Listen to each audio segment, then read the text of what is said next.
ఈ జనవరి నెలలో దేవుడు ఈ రీతిగా ఈ 2 రోజుల స్వార్థ కూడికలను దేవుడు జరిగించనై ఉన్నారు. కనుక నేటి దినమందు మొట్టమొదటి స్వార్థ కూడికను ప్రభు ఆశీర్వాదకరమైన అందరికీ వందనాలు. వాక్యంలోనికి వెళదాము.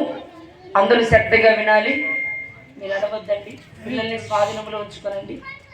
వాక్యాన్ని అశ్రద్ధగా వినేటటువంటి వారు చెప్పాలి గట్టిగా హల్లెలూయా. అందుకే వాక్యంలోనికి వెళదాము. ఆది కాండము 6వ అధ్యాయము మొదటి వాక్యాన్ని చదవండి. నరులు భూమి మీద విస్తరించిన ఆరంభించిన తర్వాత కుమార్తెలు వారికి పుట్టినప్పుడు దేవుని కుమారులు నరుల కుమార్తెలు చక్కని వారిని చూచి వారందరిలో తమకు మనసు వచ్చిన స్త్రీలను వివాహము చేసుకునేది. యెహోవా ఆత్మ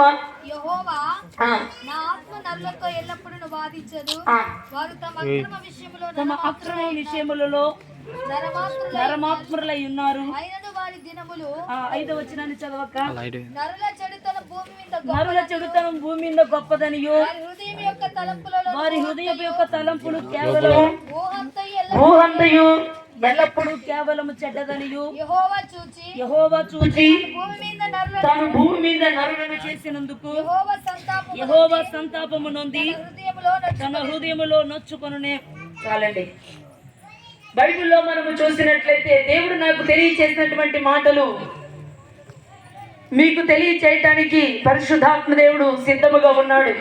నిలబడింది నేనైనా మాట్లాడేది పరిశుద్ధాత్మ దేవుడు కనుక మీకు బోధిస్తున్నది, మీతో మాట్లాడుతున్నది పొదుపులచ్చి మాటలు కాదు, సినిమా మాటలు కాదు, లోక సంబంధమైన మాటలు కాదు.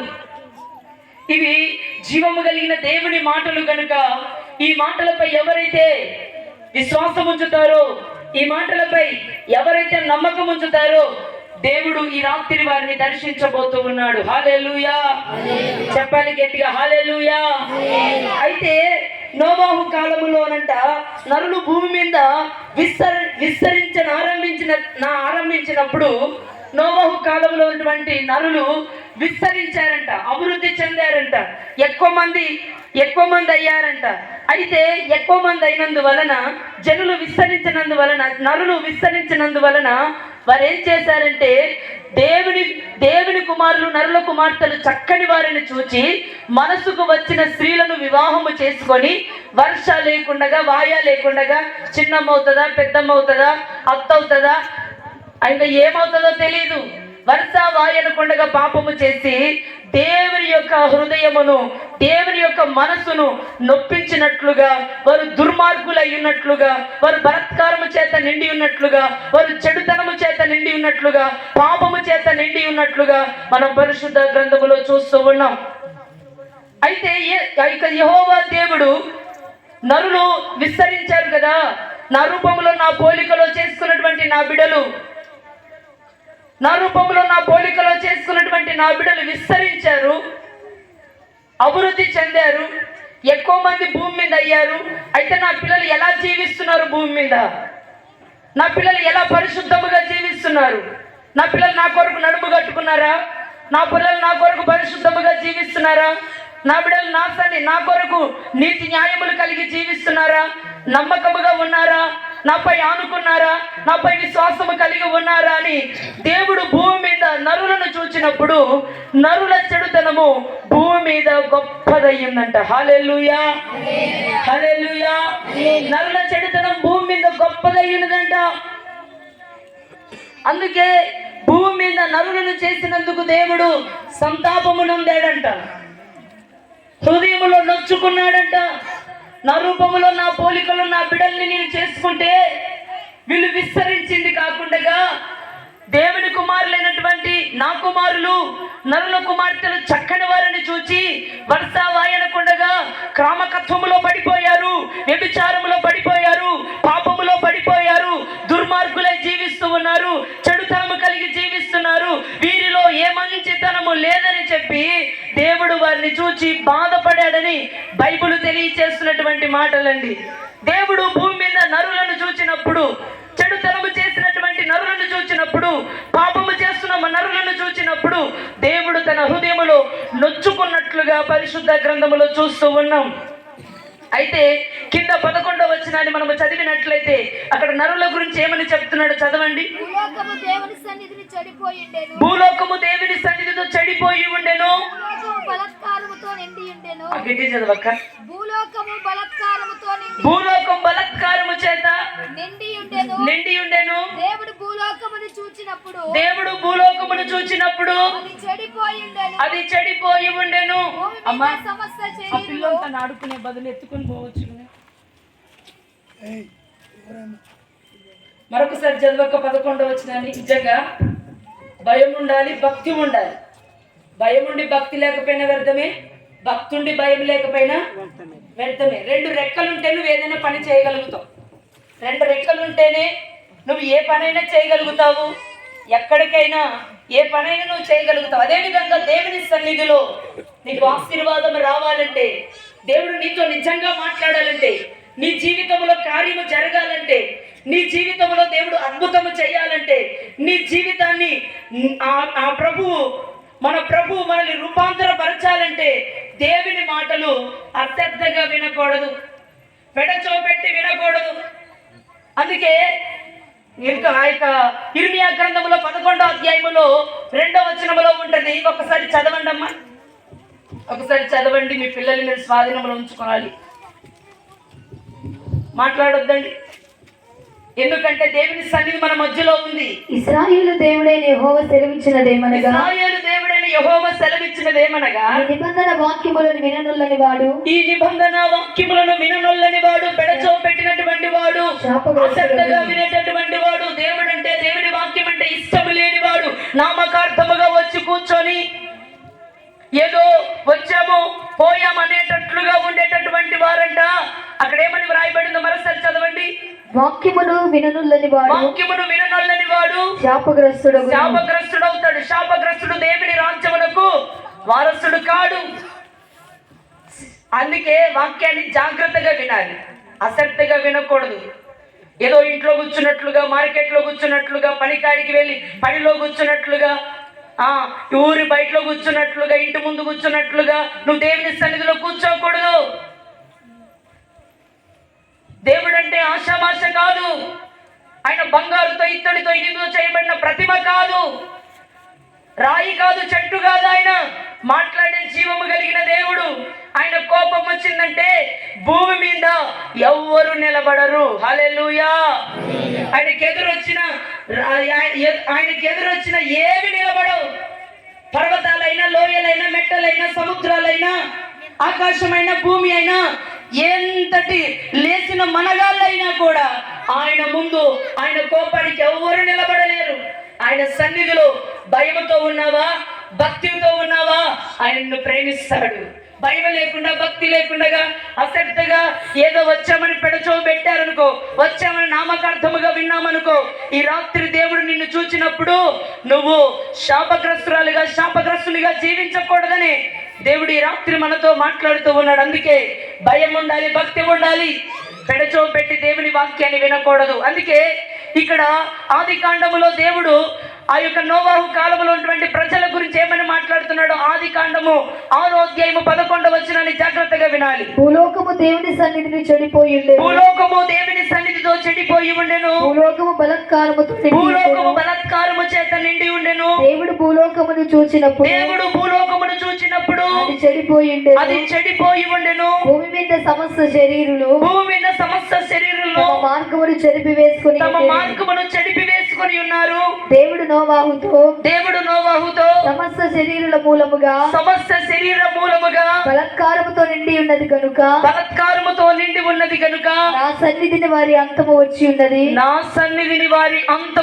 ఉన్నది, వారి నాశనము వచ్చి ఉన్నది, వారికి ఉగ్రత వచ్చి ఉన్నది అని దేవుడు నోవాహుతో చెప్పినట్లుగా మనం పరిశుద్ధ గ్రంథములో చూస్తూ ఉన్నాం. నోవాహు, నేను భూమి మీద నరులను చూచినప్పుడు వారు బొత్తిగా చెడిపోయి ఉన్నారు, వారికి అంతము వచ్చింది, వారికి నాశనం వచ్చింది కనుక నేను వారిని నాశనము చేయబోతున్నాను. వారు బొత్తిగా చెడిపోయారు, వారిలో ఏమాత్రం మంచితనము లేదు, వారు అక్రమము చేస్తూ ఉన్నారు, బలాత్కారముతో నిండి ఉన్నారు. అని నోవాహుతో చెప్పాడండి. నోవాహుతో చెప్పాడు. నోవాహు ఎలాంటి వాడైనందుకు అలా చెప్పాడు? 8వ వచనాన్ని చదవండి. అయితే నోవాహు యెహోవా దృష్టి యందు కృప పొందినవాడాయను. నోవాహు వంశావళి ఇదే. నోవాహు నీతిపరుడు. మొదటిగా వినాలి, నోవాహు దేవుని దృష్టికి కృప పొందినవాడు. రెండవదిగా నీతిపరుడు. తన తరములలో నిందారహితుడైండెను. మూడవదిగా తన తరములో నిందారహితుడై ఉన్నాడు. నోవాహు దేవునితో కూడా నడిచిన వాడు. నాలుగవది దేవునితో కూడా నడిచినటువంటి వాడని బైబిల్ చెప్తున్నటువంటి మాటలు. మొదటిగా కృప పొందినవాడు, రెండవదిగా నీతిపరుడు, మూడవదిగా నిండారహితుడు, నాలుగవదిగా దేవునితో కూడా నడిచినటువంటి వాడు. గనుక ఆయనతో చెప్తూ ఉన్నాడు దేవుడు, నోవాహు, ఈ భూమి మీద ఉన్నటువంటి నరులందరూ చెడిపోయారు. ఈ భూమి మీద ఉన్నటువంటి నరులందరూ పాపము చేశారు. ఈ భూమి మీద ఉన్నటువంటి ప్రజలందరూ దేవుని కుమారులు, నరుల కుమార్తెలు చక్కని వారని వరుస వాయనకుండగా చిన్నమవుతుందా, పెద్దమవుతుందా, చెల్లెలవుతుందా, అక్క అవుతుందా, అన్న అవుతాడా, చిన్నాన్న అవుతాడా అనకుండా వరుస వాయనకుండగా పాపము చేశారు. కనుక వారి చెడుతనము, వారి పాపము బహు గొప్పదైనది కనుక వారికి అంతము వచ్చి ఉన్నదని దేవుడు నోవాహుతో చెప్పినట్లుగా మనం పరిశుద్ధ గ్రంథములో చూస్తూ ఉన్నాం. అయితే ఒక ఓడను సిద్ధపరచమని దేవుడు నోవాహుకు చెప్పాడు. నోవాహు పెద్ద ఓడను కట్టి పెట్టాడు. తన కొరకు కాదండి, తన కుటుంబము కొరకు కాదు. ఎవరైతే నా మాటలు వింటారో వారు ఈ ఓడలోనికి రావాలని అతి పెద్ద ఓడ, అతి కష్టముతో, ఎంతో ప్రయాసతో కూడినటువంటి ఒక ఓడను నోవాహు చేసుకున్నాడు. నోవాహు ఓడను చేసుకున్న తర్వాత ప్రజలకు చెప్పాడు, అమ్మా, అయ్యా, మీరు చేసిన పాపము, మీరు చేసినటువంటి చెడుతనము, మీరు చేసినటువంటి బలాత్కారము భూమి మీద గొప్పదై ఉన్నది. దేవుడి దృష్టికి బహు గొప్పదై ఉన్నది. మీకు నాశనం వస్తుంది, మీకు అంతం వస్తుంది, మీరు చనిపోతారు. నా మాట వినండి. ఇప్పటికైనా మీ పాపాలు విడిచిపెట్టండి. ఇప్పటికైనా మీ అతిక్రమాలు విడిచిపెట్టండి. ఇప్పటికైనా మీ బలాత్కారమును విడిచిపెట్టండి. ఇప్పటికైనా పాపినని పశ్చాత్తాపడండి. దేవుడు మిమ్మల్ని జ్ఞాపకము చేసుకుంటాడని నోవాహు వారికి వెళ్ళి దేవుని మాటలు చెబితే, నోవాహు అంట వారి దృష్టికి వెర్రివానిగా కనబడాడంట. ఈయనేమి మాకు చెప్తున్నాడు, ఈయన గొప్ప పరిశుద్ధుడా, ఈయన మేము చూసాము, ఈయన చెప్పింది మేము వినాలా అనేటట్లుగా. అందుకే గర్విష్ఠులను అణిచివేసి దీనులకు దేవుడు కృపిస్తాడు. గర్విష్ఠులను అణిచివేస్తాడు. గర్విష్ఠులు ఎవరో తెలుసా? దేవుని వాక్యాన్ని ఎవరైతే వినరో, దేవుని వాక్యానికి ఎవరైతే లోబడరో, దేవుని వాక్యానికి లోబడి పశ్చాత్తాపడకుండా, కన్నీళ్లు విడవకుండా, దేవుని సన్నిధిలో దీనులు కాకుండా ఉండేవారే గర్విష్ఠులని బైబిల్ చెప్తా ఉంది. గర్విష్ఠులు అంటే దేవుడు అణిచివేస్తాడంట. నోవాహు ఎంత చెప్పినా వారు వినలేదంట. మాకేం డబ్బు ఉంది, మాకేం పలుకుబడి ఉంది, మాకేం ఆస్తులు ఉన్నాయి, మాకేం కుటుంబం ఉంది, పిల్లలు ఉన్నారు, నువ్వు చెప్పింది మేము వినాలా? నువ్వు చెప్తే మేము చనిపోతామా? నువ్వు చెప్తే మాకు నాశనం వస్తుందా? నువ్వు చెప్తే మాకు ఉగ్రత వస్తుందా అనేటట్లుగా పెడచోబెట్టారంట నోవాహు మాటలు. అయితే ఒక రోజు వచ్చింది. అందుకే ఎట్లొచ్చింది వారికి అంతము? ఆదికాండము 7వ అధ్యాయము 17వ వచనాన్ని మనం చదివినట్లయితే, ఆ జల ప్రవాహము 40 దినములు భూమి మీద నుండగా జలములు విస్తరించి ఓడలు తేలచేసినందున అది భూమి మీద నుండి పైకి లేచెను. జలములు భూమి మీద ప్రచండముగా ప్రబలి మిక్కిలి విస్తరించినప్పుడు ఓడ నీళ్ళ మీద నడిచెను. ఆ ప్రచండ జలములు భూమి మీద అత్యధికముగా ప్రబలినందున ఆకాశం అంతటి క్రిందనున్న గొప్ప పర్వతములన్నీ మునిగిపోయాయి. చాలు. దేవుడు వారిని ఎలా అంతము చేయాలనుకున్నాడంటే, వారిని ఎలా నాశనము చేయాలనుకున్నాడంటే, జల ప్రవాహము ద్వారా వారిని నాశనము చేయాలనుకున్నాడు. ఒక రోజు కాదు, 2 రోజులు కాదు. ఆకాశపు తూములను తెరిపాడు. ఆకాశపు తూములను తెరిచి 40 రాత్రింబగలు ప్రచండమైన వర్షాన్ని భూమి మీద కురిపించాడు. భూమి మీద 40 రాత్రింబగలు ప్రచండమైనటువంటి వర్షాన్ని కురిపించినప్పుడు ఆ భూమిలో ఉన్నటువంటి ప్రజలు, గొప్ప పర్వతాలన్నీ మునిగిపోయాయంట. ఆ నీళ్ళ మీద ఓడ నిలబడిందంట. మనుషులు మునిగిపోయారు, జంతువులు మునిగిపోయాయి, ఆకాశ పక్షులు మునిగిపోయాయి, పర్వతాలు మునిగిపోయాయి, చెట్లు మునిగిపోయాయి, కొండలు మునిగిపోయాయి, లోయలు మునిగిపోయాయి.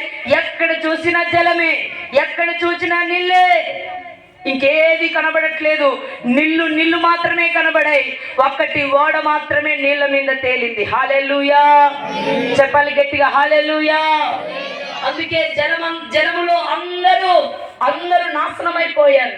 అందుకే కింద చదవండి 21వ వచనాన్ని. అప్పుడు పక్షులేమి పశువులేమి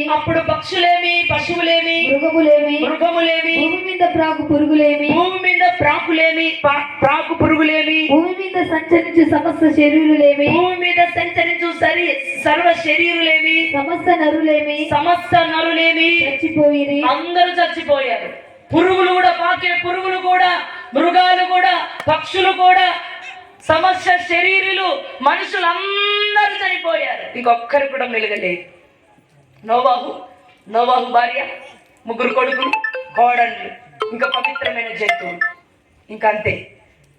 వాళ్ళు మాత్రమే బ్రతికారు. కానీ ఇంకా దేవుని మాట వినని వాళ్ళందరూ, పాపము చేసిన వారందరూ, అక్రమము చేసిన వారందరూ, బలాత్కారము చేసిన వారందరూ, దేవుని మాట ఎవరైతే వినలేదో, విచ్చలవిడిగా నాకు బలం ఉంది, డబ్బు ఉంది, ఆస్తి ఉంది, అందం ఉంది, ఐశ్వర్యం ఉంది, నాకు చెప్పేవాడు ఎవడు లేడు అని విర్రవీగిన వారందరూ జలగర్భములో కలిసిపోయారు. హల్లెలూయా, హల్లెలూయా.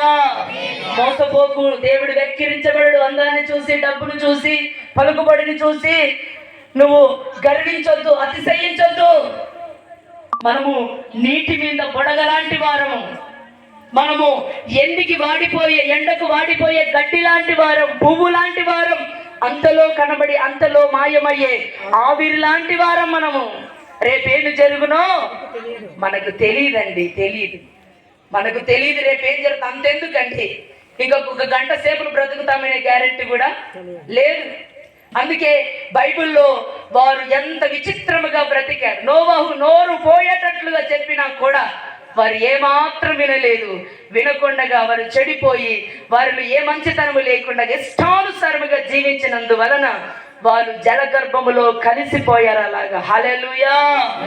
దేవుని కోపం వచ్చే పనులు చేశారు వారు.